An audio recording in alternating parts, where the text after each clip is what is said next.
Entre nous. Entre nous, Le podcast pour parler de sexualité. par vous. Avec vous. pour vous. Bienvenue au podcast Entre nous, le podcast du Lovell Center, le premier centre européen dédié au bien-être de la relation et de la sexualité. On vous invite à écouter, partager, commenter et nous supporter. Faites un don. Bonjour à toutes et à tous. Alors aujourd'hui au micro, Michel, Maël, Bonjour tout le monde. Serge Bonjour Olivier. et évidemment moi-même Olivier. Alors si chacun peut se présenter en quelques mots. Je suis le président de l'ASBL de Podcast Factory Org. On collabore avec le Lovell Center. Et comme j'aime ton projet, que je me sens concerné et que ça m'intéresse, bien j'ai envie de participer, de m'impliquer aussi en intervenant, en donnant peut-être parfois mon point de vue. Merci. Donc moi c'est Maëlle, je suis en formation pour devenir sexologue et je suis en stage en ce moment au Love Health Center. Je suis passionnée par la sexualité et par tout ce qui touche aux relations, au consentement, donc je suis ravie d'être ici. Moi, en quelques mots, je suis passionné par la sexualité. Je suis coach en méditation orgasmique. Au-delà de la sexualité, je suis passionné par ce qui est le consentement au sens le plus large. Et je pense qu'on va en parler aujourd'hui. Et de quoi ça parle dans mes relations avec d'autres êtres humains, de quoi ça parle dans mes relations à moi-même, et de quoi ça parle dans ce que je fais de ma vie. Quelle est ton intention par rapport à ton partage ? Oui, alors pour le dire de manière brève, je sens une grande intention de contribuer. Je suis très inspiré par ton initiative, Olivier, du Love Health Center, et donc j'ai beaucoup de joie à contribuer. J'ai aussi de la joie à pouvoir, à travers ces témoignages, peut-être inspirer des personnes et leur permettre de mettre plus de joie dans leur vie ou de créer les conditions d'avoir plus de joie dans leur vie. Et petit à petit, en transmettant cette culture, on pourrait dire cette culture du désir, aussi d'augmenter le nombre d'êtres humains avec qui créer des relations joyeuses. Autrement dit, j'ai bien envie de transmettre le virus, j'allais dire, pour augmenter le nombre de compagnons de jeu dans notre incarnation ici à notre époque. Voilà. Merci Serge pour cette contribution joyeuse. D'ailleurs, je me demande quelles sont les sensations de Maël, là, qui peut participer à cette discussion et qui va découvrir en fait tout ce cheminement qu'on a créé. Le consentement c'est un sujet qui m'intéresse beaucoup aussi, donc j'ai hâte d'entendre ce que vous avez à en dire et voilà comment c'est pour vous quoi. Et en même temps c'est un peu stressant d'être enregistré, voilà, de parler potentiellement de choses intimes en étant écouté par plein de personnes, donc il y a un peu ces deux choses là qui sont présentes. Merci. Alors, juste avant de rentrer dans le cœur du sujet, du consentement, est-ce que tu peux nous partager, Serge, quelle est ta vision de la sexualité ? Merci pour cette question. C'est le lieu de rencontres potentiellement intenses et intimes. Ça peut être le lieu de grandes joies, de grandes inspirations. Ça peut aussi être, suivant comment c'est vécu, le lieu de violence et de traumatisme. Et en tout cas, c'est une fonction, si je parle de la sexualité adulte, qui est apprise relativement tard dans l'existence et que du coup nous apprenons en y amenant beaucoup de conditionnements sociétaux, qui fait que nous avons, j'ai l'impression, beaucoup de conditionnements entre nous et une sexualité pleinement épanouie. Merci beaucoup. Effectivement, souvent ça a appris très très tard et les gens qui viennent nous rendre visite au Lovell Center, comme encore cet après-midi avec Maël, on a des permanences, les gens viennent souvent très très tard venir chercher de l'information alors que leur vie sexuelle a commencé bien plus tôt et puis à un moment on se sent prêt et on ose en parler quoi. Je t'invite à rentrer maintenant dans le sujet du consentement et de nous expliquer quel est ton cheminement qui t'a amené à cette thématique-là aujourd'hui. Où tu en es dans ta vie et qu'est-ce qui nous amène là tous ensemble aujourd'hui. Il y a plusieurs manières de présenter ça. Une manière, ce serait de dire que j'ai passé une grande partie de ma vie à me conformer à ce que je pensais être des attentes des autres, que ce soit dans le domaine sexuel ou dans d'autres domaines. Ça peut être dans le salariat, tout simplement, ça peut être dans le couple, ça peut être dans les relations amicales également. Et en faisant ça, j'avais l'impression, quelque part, je me faisais violence, mais c'était un petit peu normal. Comme si les interactions humaines, comme s'il n'y avait pas de place pour des interactions humaines pleinement consenties. Comme si à chaque fois que j'étais en position de servir, c'était forcément une contrainte, une action dans laquelle je me faisais violence, pour générer une dette, qui prenait souvent une forme monétaire en face, pour gagner de l'argent quelque part. Et ensuite, je dépenserais mon argent pour que d'autres personnes se fassent violence pour me servir. Quelque part, c'est une vision du monde où il ne pouvait pas y avoir de joie gratuite à servir. J'ai passé beaucoup de ma vie dans cette vision du monde où j'alternais entre me contraindre pour me conformer à ce que je pensais être des attentes, donc souvent me contraindre pour rentrer dans un standard, dans une norme, et puis ensuite, quand c'était mon tour, aller consommer des produits standards, des services standards, des interactions assez standardisées que la société me proposait. Et là-dedans, c'est comme une alternance entre la contrainte et ensuite une espèce de pulsion, voilà, quand c'est mon tour, entre guillemets. Et tu partageais que cette réflexion, elle est globale, c'était par rapport à ta profession, à ton métier, à ce que tu fais dans la vie au quotidien, et donc de passer un peu de cette culture de la dette à la culture du désir, où tu passais d'un mode de vie salarié-consommateur à quelque chose de nouveau, où tu as eu cette prise de conscience que tu étais énormément dans quelque chose où on était dans le devoir, dans la dette, dans l'échange d'argent, où finalement tu n'étais pas vraiment toi-même, ça te faisait pas vibrer, c'était pas toi. Et ça va nous amener petit à petit à la question du consentement, effectivement. C'est ça. J'ai eu 2 éléments déclencheurs qui m'ont fait me rendre compte de ça. Un élément déclencheur, c'est la profondeur de la tristesse et du désespoir que ça générait, cette histoire-là. Je m'en suis rendu compte en me posant la question, si demain j'avais un cancer, qu'est-ce que je ferais ? Et si j'avais un cancer et que j'en réchappais, qu'est-ce que je ferais ? Et je me suis répondu, je quitterais mon boulot et je ferais quelque chose de ma vie. Et en voyant cette réponse si claire que ça, je me suis dit, ah ouais, d'accord. Je suis pas en train d'être OK avec ce que je fais de ma vie. Je suis pas en train d'être en consentement avec ce que je fais de ma vie, pour le dire ainsi. Et l'autre chose qui m'a ouvert les yeux, on va dire, c'est des moments de grande joie. Et alors, j'en ai eu un de très grande joie proche, presque des moments mystiques. J'en ai eu un dans la création artistique et puis j'en ai eu un dans la sexualité. Et dans ces 2 moments-là, je me suis dit, waouh, il y a des choses beaucoup plus profondément joyeuses que ce que je peux imaginer quand je regarde ce que la société me propose sur étagère, ou ce que je connais déjà, ou ce que j'imagine être possible. Et ça m'a mis en route, ça m'a donné envie de sentir plus profondément qu'est-ce qui me met en joie dans cette vie, et d'utiliser ça comme un compas. Oui, avec quoi finalement tu es en accord pour dépenser ton temps, ton intelligence, ton savoir-faire, ton énergie, voilà, tout ce qui est toi au quotidien, et de sentir qu'il n'y avait pas vraiment ce consentement intérieur de contribuer à ça, mais de créer quelque chose de différent, quoi. C'est ça, je passais peu de temps de ma vie à être en moi et à me poser sincèrement la question, est-ce que ce que je fais est vraiment le plus satisfaisant que j'ai à faire de ma vie ? Mm.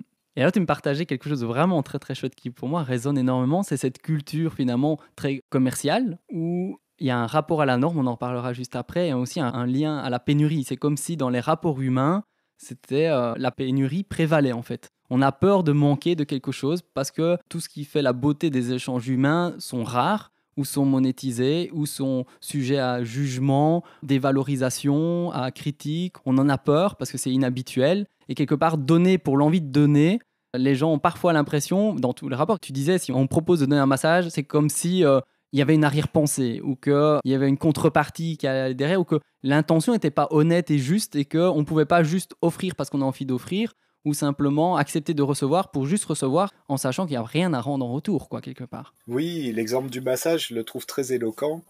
Souvent, même dans certains endroits où les personnes se proposent régulièrement des massages, la manière de proposer, ça va être, est-ce que tu veux faire un échange de massage avec moi ? Et alors c'est intéressant l'échange de massage, c'est-à-dire qu'il y a la personne qui donne et que du coup, quelque part, c'est logique que l'autre personne donne en retour. Comme si au moment où je donnais un massage, je perdais quelque chose. C'est comme si je donnais de l'argent, voilà.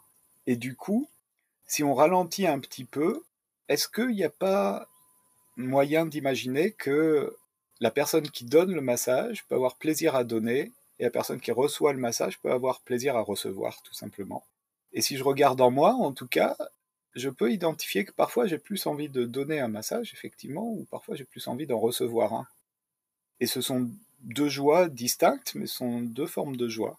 Et effectivement, sincèrement, vis-à-vis de moi-même, parfois je peux avoir plus envie de donner que de recevoir.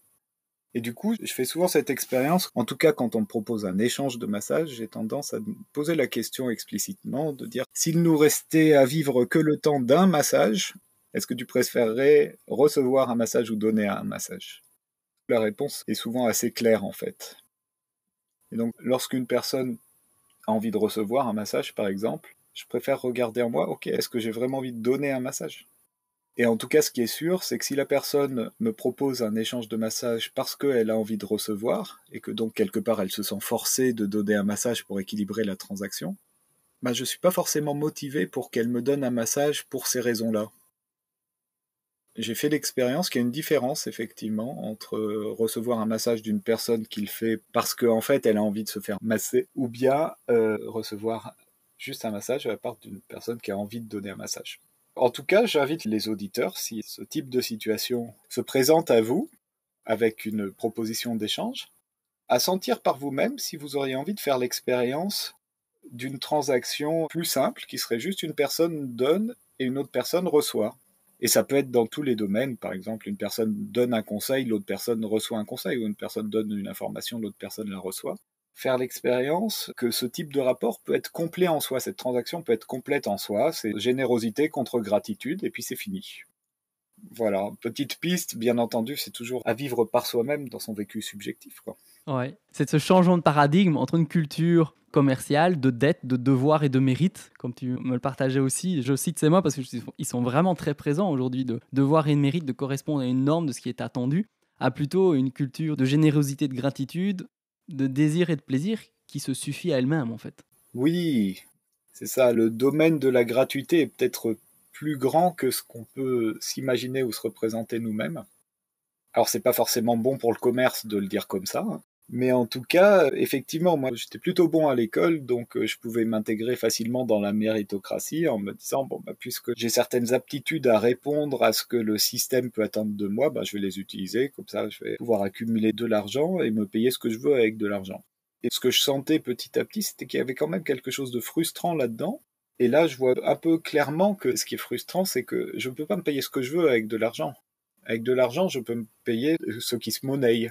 Et ce qui se monnaie, c'est des produits standardisés ou des services standardisés, des vacances à la plage, à l'hôtel, si j'ai le budget pour. Voilà, c'est des produits, etc. Est-ce que c'est forcément ça qui est le plus satisfaisant pour moi, d'acheter ce qui est déjà sur étagère? Et est-ce qu'il n'y a pas des choses plus précieuses pour moi à recevoir que les choses que je peux acheter, en fait? Il y a deux choses qui me viennent à l'esprit quand je t'écoute. La première, c'est ne penses-tu pas qu'il y a une beauté à donner tout simplement sans se poser la moindre question?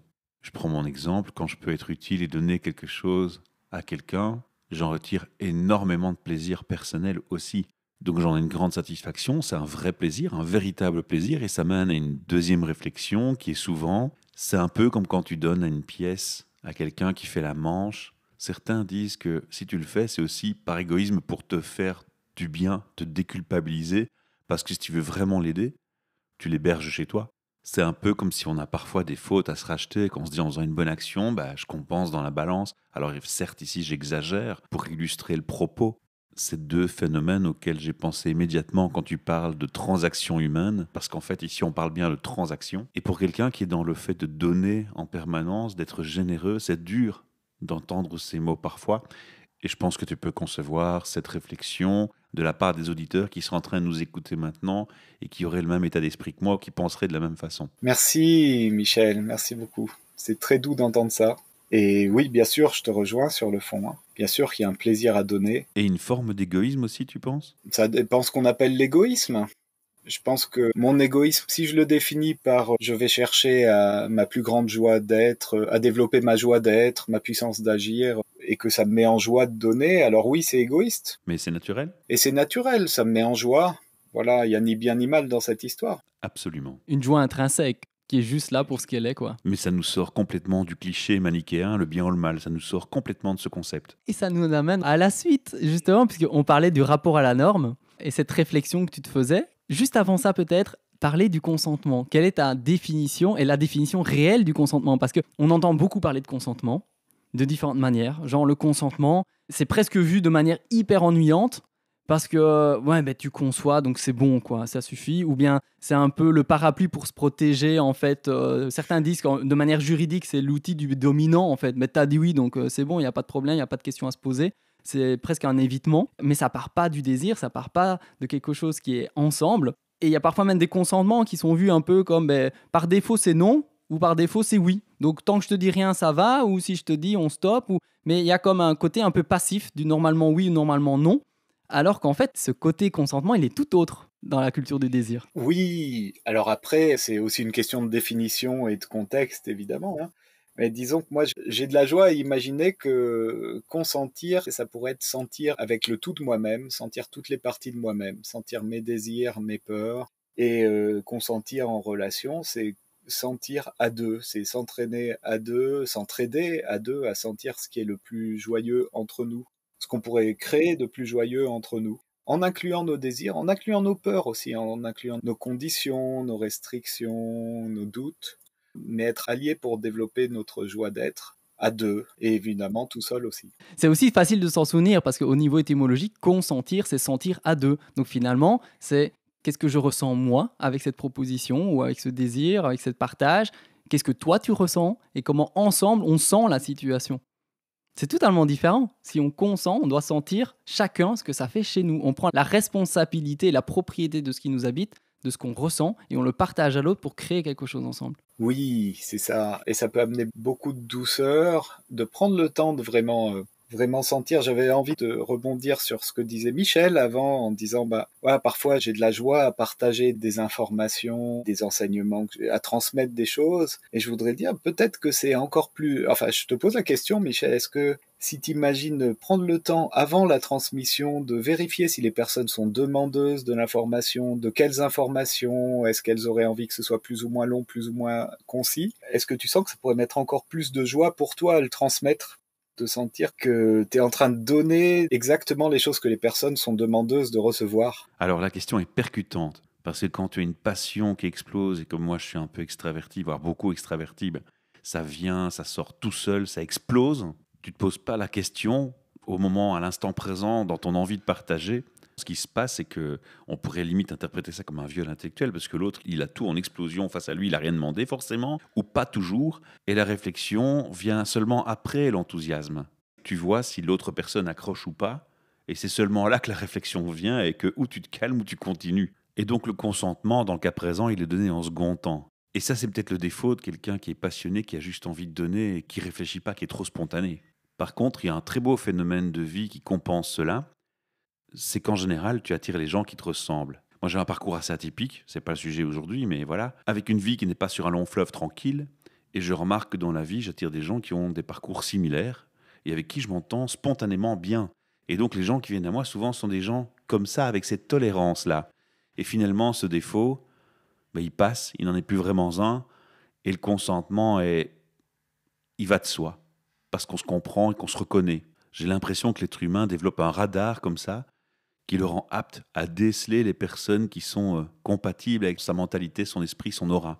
Et donc, ce radar que tu développes qui est en toi fait que non seulement tu rencontres des gens assez réceptifs puisqu'ils te comprennent, et dans le pire des cas, ils ont au moins la bienveillance de laisser exprimer ta joie parce qu'ils comprennent cette approche et cette personnalité que tu as.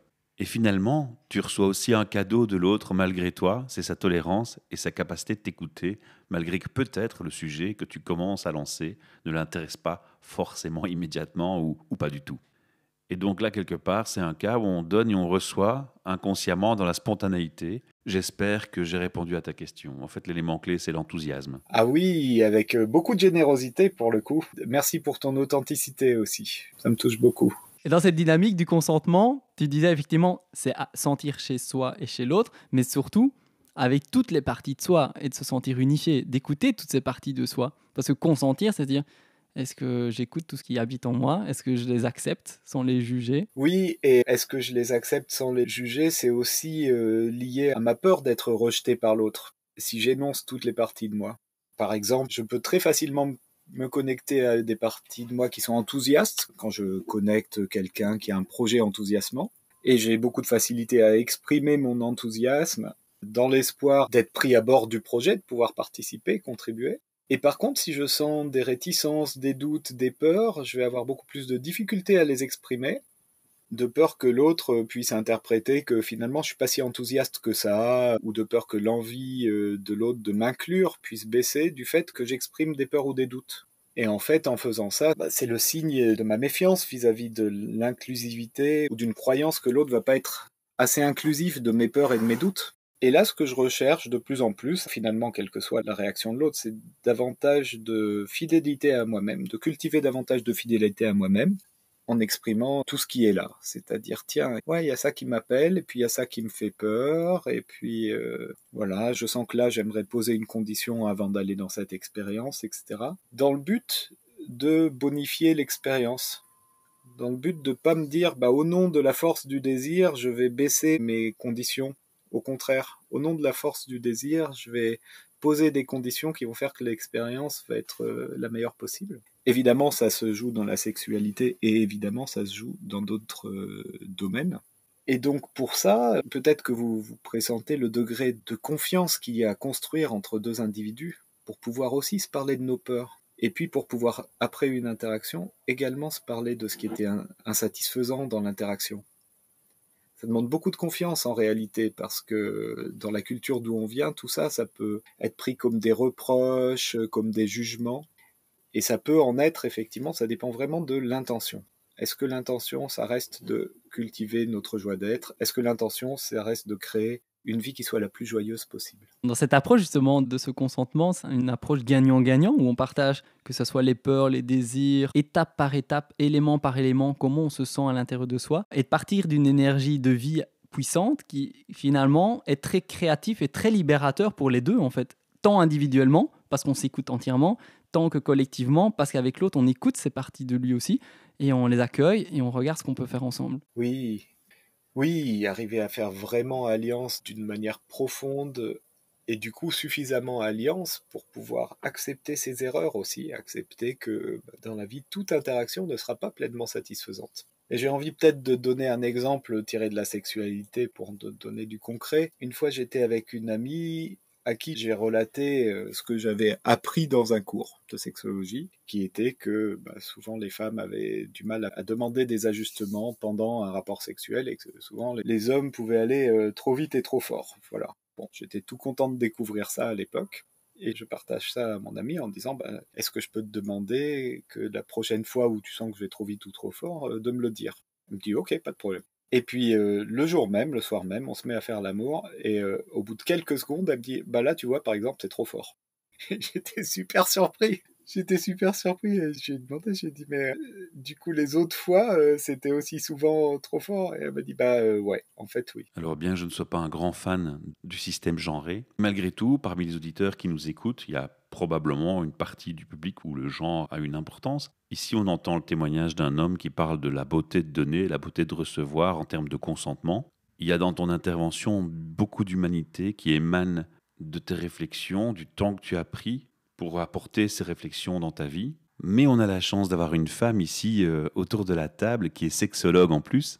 Et j'ai envie de te poser la question, Maëlle, de la perception du consentement, si on devait l'analyser en termes de perception côté homme, côté femme. Est-ce que tu as le sentiment qu'il y a une différence de conception du consentement entre l'homme et la femme ? Est-ce que tu as l'expérience lors des consultations ou par ta vie privée que le concept de consentement est toujours différent ? C'est marrant parce qu'on vient juste avec Olivier d'avoir une consultation avec un homme. Et ce qui me venait avec cette personne en particulier, c'est qu'en fait, lui, ce qu'il partageait, c'est qu'en tant qu'homme, il avait un peu la pression. Il pensait qu'il pouvait pas dire non. Parce qu'il y a cette image que les hommes, ils doivent tout le temps avoir envie. Assumer. Voilà, exactement. Ils doivent assurer au lit, ils doivent tout le temps avoir envie. Et lui, c'était pas comme ça qu'il le ressentait. En fait, il avait l'air plutôt d'être assez sensible et d'avoir besoin peut-être d'une relation de confiance, en fait, avant d'aller dans la sexualité. Et en fait, on lui disait, mais est-ce que toi, tu oses dire non ? Est-ce que tu te sens à l'aise pour poser tes limites là où ça a du sens pour toi ? Et je pense que c'est hyper important de parler de consentement pour les femmes parce que malheureusement, il y a tellement de femmes qui vivent des agressions sexuelles. Et je pense qu'avec le consentement, et notamment les hommes, beaucoup d'hommes en tout cas, ont un gros travail à faire d'apprendre à écouter l'autre en fait, d'apprendre à écouter notamment les femmes avec qui ils sont en relation. C'est un vrai problème, donc je veux pas du tout mettre ça de côté. Mais il y a aussi en fait, en tant qu'homme, comment on s'écoute au-delà des injonctions en fait. Et j'ai envie d'ajouter peut-être un point ici, ce serait même le sujet d'un podcast, la peur, le relationnel. Mais le troisième aspect, c'est le temps. Il y a le consentement avant, il y a le consentement pendant, qu'il y a aussi le consentement après l'acte, après l'échange. C'est le consentement de savoir si finalement on se sent bien avec ce qui s'est passé, avec ce qui vient de se dérouler, si on a envie de le reproduire, si on a envie de gratifier l'autre ou pas. Et ensuite, de quelle image on a envie de renvoyer à l'autre, de quel merci on a envie de lui renvoyer. Est-ce qu'on a envie de lui envoyer un remerciement ? Est-ce qu'on a envie d'être neutre et de trouver ça normal ? Et dans le cas où je considère les choses normales, est-ce que je ne vais pas brusquer ou blesser le partenaire? Il y a plein de questions qu'on peut se poser, en fait. C'est vaste comme sujet, c'est énorme. On pourrait en faire plein de sujets de podcast. On avait aussi cette réflexion de se dire, mais parfois, un oui est un non. Il y a des gens qui n'osent pas dire non. Et donc, pas plus tard qu'hier soir, il y a une personne qui me téléphone et me dit, j'ai dit oui à quelqu'un, mais je voulais dire non. C'est ça aussi, le consentement, c'est bien au-delà du oui ou du non. C'est comment je me sens, et c'est un processus, c'est un apprentissage, et c'est un processus d'écoute de soi, de toutes les parties de soi et de l'autre. Comme disait Serge, c'est se donner le droit, quelque part, je ne vais pas dire à l'erreur, même si, mais c'est se donner le droit de dire oui, de dire non, et d'ajuster, et de se dire, en fait, j'ai dit oui, mais je voulais dire non. Et puis cet homme qui dit, mais moi, je n'ose pas dire non à une femme.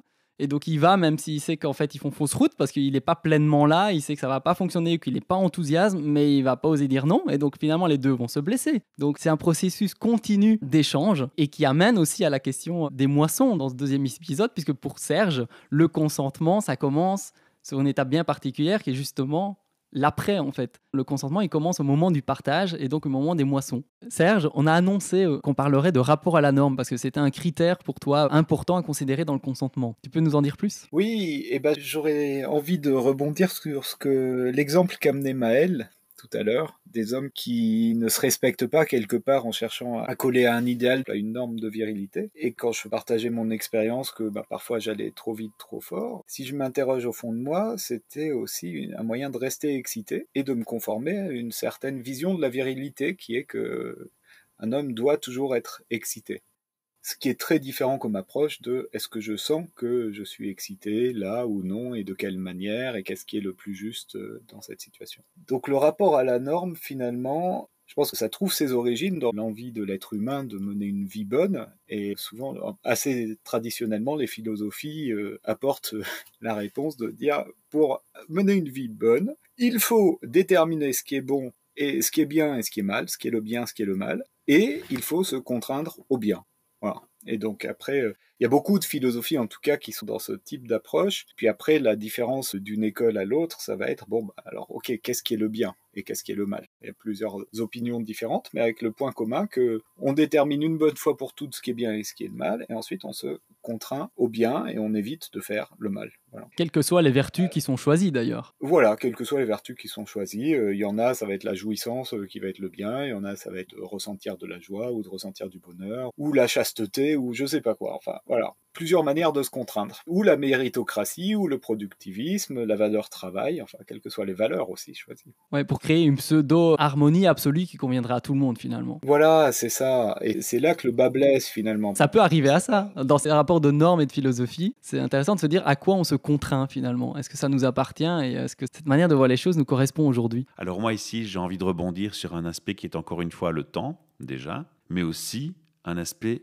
culturel. Parce qu'il y a des civilisations, si on regarde leur construction historique, on peut visualiser, voir jusque dans leur architecture, le Kama Sutra, par exemple. Et dans le temps, ça a évolué, parce que même cette société, qu'elle soit ouverte ou pas, plus ouverte ou moins, elle évolue aussi.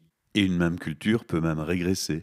Alors maintenant, une autre réflexion aussi, c'est de se dire, tiens, on se prétend ouvert d'esprit dans notre civilisation, dans notre culture ici en Europe. Mais on imaginerait mal un bâtiment se construire avec, comme décoration murale, tout le Kama Sutra, dans un lieu public. La société le vivrait probablement mal, alors qu'on se dit une société évoluée et libre. Oui, c'est sûr. Le rapport à la norme se retranscrit clairement dans la sexualité. Oui, même la classification de qu'est-ce qui est une maladie du point de vue du sexologue, c'est très connoté entre un genre et l'autre genre. Le dysfonctionnement érectile, le fait que ce soit considéré comme une maladie, ça peut prendre sa source dans le fait que un homme devrait quand même avoir une érection relativement facilement dans certaines circonstances, etc. Ou l'anorgasmie, c'est plutôt une maladie féminine, alors qu'en fait, si on regarde après les études de ce qui se passe vraiment, il y a beaucoup d'hommes qui feignent l'orgasme du coup. Enfin voilà, la classification des maladies, des troubles sexuels reflète beaucoup des normes de notre époque également dans ce domaine-là, j'ai l'impression. Tu disais que parfois c'est assez amusant dans cette question du consentement de créer sa propre manière à être en joie en fait, indépendamment en fait des normes extérieures auxquelles finalement si on s'y contraint, on n'est pas vraiment dans son bien-être. Où tu me disais une phrase choc que j'ai retenue, c'est mais en fait tout le monde fait comme si, tout le monde participe un peu à cette comédie et on fait tous semblant que ça devrait se passer comme ça ou que c'est normal, mais personne n'est vraiment authentique, intime et vulnérable de manière générale. D'oser d'être décalé et dire moi ce qui me semble bien pour moi là maintenant c'est ça. Oui, c'est comme le rapport à la fidélité. Combien de personnes disent moi je n'y touche pas, Ce n'est pas mon genre, mais combien trompent en fait et en pratique leur partenaire. Oui, je suis conscient que je jette une pierre dans la mare. On pose les jalons pour une vingtaine de podcasts. Merci Serge pour cette réflexion sur le consentement. Il y a beaucoup de pépites dans tout cet échange qui me fait vraiment grand plaisir et ça me donne un grand bol d'oxygène vraiment de faire cet échange avec toi. Et pour clôturer ce podcast, et avant de passer à l'épisode suivant sur les moissons, quel serait un conseil, indépendamment du sujet d'aujourd'hui, un conseil que tu as envie d'offrir aux gens, un outil sexo qui t'a fortement aidé? L'outil sexo le plus précieux, je vais parler peut-être plus aux hommes, je sais pas, mais en tout cas le plus précieux que j'ai trouvé, ça a été le dialogue. Ça a été le dialogue.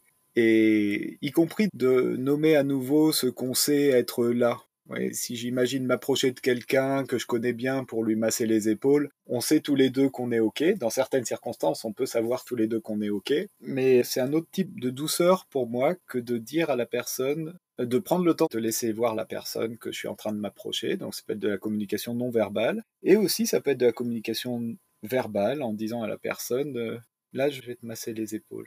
Est-ce que tu as envie que je te masse les épaules ? Même si on sait que la réponse va être oui. Mais c'est lié au sujet quelque part, parce qu'il y a une forme de consentement non verbal aussi. Oui. Et parfois d'affiner, de prendre le goût du dialogue, d'affiner le consentement verbal en ayant l'intention de bonifier l'expérience, de se relier le plus possible, trouver les moyens, il y a plusieurs moyens, mais dire ok, est-ce que tu aurais des envies particulières pour que je te masse les épaules ? Voilà. Simplement le dialogue, véritablement. Ouais. Ça a été l'outil le plus précieux, je pense. Merci. C'est vrai que cette communication, elle est vraiment hyper importante parce que ça peut donner une coloration que certaines personnes n'utilisent pas dans leur relation. Et tu dis, tiens, tu es à la maison, tu as un ou un partenaire et tu dis, j'ai envie de t'embrasser. Ou j'ai envie de t'embrasser longuement. Et si l'autre te dit oui, ben ça veut dire que chacun devient extrêmement présent au moment. On se crée un espace-temps à deux et on va le partager. Et il y a vraiment une dimension supplémentaire de plaisir qui prend forme. Alors qu'on peut très bien faire le baiser autrement, et que ce soit dans le langage implicite ou le langage non verbal, le langage corporel. Mais si on utilise le langage, parfois on donne à la même expérience un espace de présence pour chacun qui est vraiment magnifique. On se donne à l'autre avec le vrai oui. Merci Serge. Aurais-tu une gratitude aussi pour quelqu'un dans ta vie sexuelle qui t'a aidé ? Ah oui. J'ai une gratitude envers une femme qui a été mon initiatrice. Auprès de qui un grand espace de joie et de bonheur s'est ouvert en une nuit où nous avons fait l'amour ensemble et c'est quelque chose qui est encore en mon cœur, encore au cœur de mon cœur. Et ça a été une expérience, ça a été une seule fois dans ma vie, quelque chose de grand s'est ouvert, ça a été quelque chose de l'ordre d'une expérience mystique. Et c'est toujours présent avec moi. Ouais. Et je me sens relié très profondément à cette personne par Là, nos chemins dans nos existences se sont séparés, mais je sens un lien d'amour très fort avec elle. Merci. Ouais, c'est un mystique qui vient de la même source que mystère, donc mystérieux, quelque chose qu'on n'explique pas, qu'on n'a pas nécessairement besoin d'expliquer, mais qui est là et qui ravit l'existence. Merci Serge. Oui, merci beaucoup Olivier. C'était un moment très doux, très intense pour moi. Et je suis ravi que ça existe et que ton initiative se développe, prenne vie et puisse rayonner. Et j'aurais envie d'encourager les auditeurs à soutenir cette initiative, les initiatives du Love Health Center, en allant sur le site du Love Health Center, en faisant un don et en soutenant cette dynamique pour pouvoir lui permettre de rayonner plus largement et de répandre davantage de joie dans notre société. Merci. Entre nous. Entre nous, Le podcast Pour parler de sexualité. par vous, Avec vous. pour vous.